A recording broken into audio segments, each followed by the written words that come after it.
Monsieur le Président, le magazine L'Actualité a montré, dans une étude avec des experts, que plusieurs ministères n'ont pas de plan stratégique, n'ont pas d'objectif de performance. On peut voir aussi, puis la réponse du premier ministre, c'était de dire « Je suis content que mes collègues travaillent pour autre chose que de produire des documents ». Réponse du premier ministre. On voit aussi dans le document que le ministère de la Santé a des objectifs, mais 52 seulement des objectifs ont été atteints. Réponse du premier ministre, c'est un plan 2015-2020, on est à mi-chemin, on a atteint la moitié des objectifs, ça marche. Petit problème, le premier ministre s'est trompé, on parle du plan 2010-2015. Monsieur le Président, ce matin, on apprend que la commission politique du Parti libéral propose au premier ministre de fixer des objectifs de performance aux hauts fonctionnaires puis de les évaluer. Ma question est très simple. Est-ce que le premier ministre, depuis 3 ans et demi, est-ce qu'il a fixé des objectifs aux hauts fonctionnaires? Est-ce qu'il les a, oui ou non, évalués? Monsieur le premier ministre. Alors, Monsieur le Président, je compte. Non. Monsieur le premier ministre. Vous mentionnez le travail de nos militants. Nous, on a des militants. On a une commission politique. On a des débats démocratiques dans une vraie formation politique.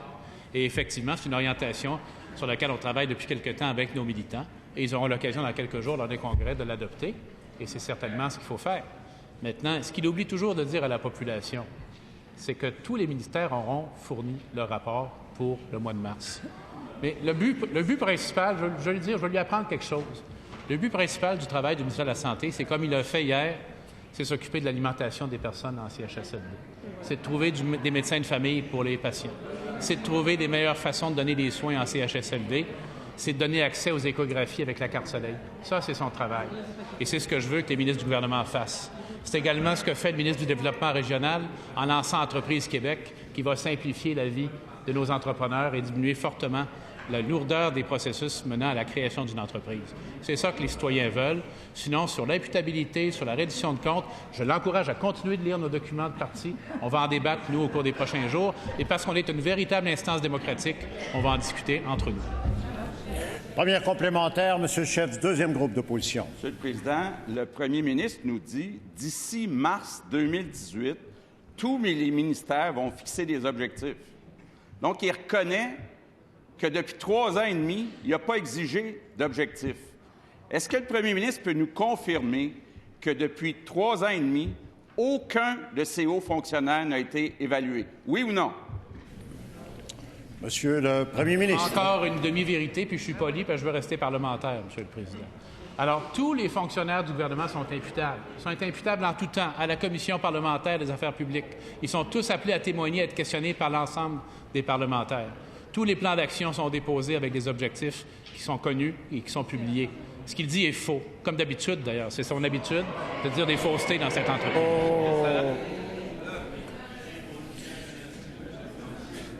C'est parti avec de bonnes intentions de demeurer dans un langage parlementaire. Je vais vous demander de retirer vos derniers propos, M. le Premier ministre. Président, maintenant, ce que je vais répéter, c'est que c'est l'habitude du chef de la deuxième opposition. Il dit des demi-vérités. Il dit facilement des paroles simples qui ont l'air tellement faciles. Le problème avec ce qu'il dit depuis 20 ans, c'est que dès qu'il dit quelque chose, le lendemain, il change d'idée. Dès qu'on regarde ce qu'il dit, ça ne marche pas, M. le Président. On fait attention à ces propos. Monsieur le chef du deuxième groupe d'opposition, c'est à vous en deuxième complémentaire.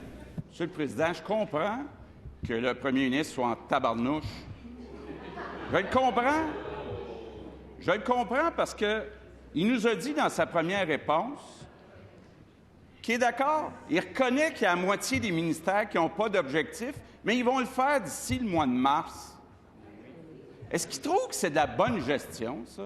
Que même le ministère de l'Éducation n'ait toujours pas d'objectif? Il est temps que ça change au Québec, Monsieur le Président.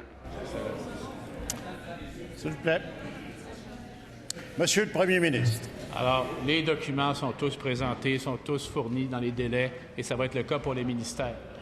Maintenant, ce que je sais très bien, ce que la population commence à découvrir maintenant, c'est que si on avait écouté le chef de la deuxième opposition, on serait encore dans le rouge. Il aurait défoncé le fonds de génération, puis on aurait été décoté. Il y aurait un pipeline qui traverse le Québec, puis on aurait démoli l'île d'Anticosti. On aurait abandonné Bombardier, puis l'annonce de 2 milliards de ce matin n'aurait pas eu lieu, puis il y a 2500 travailleurs de l'aéronautique qui auraient perdu leur job. Ça, c'est le genre de politique qu'ils nous proposent. Les Québécois vont refuser cette politique, M. le Président.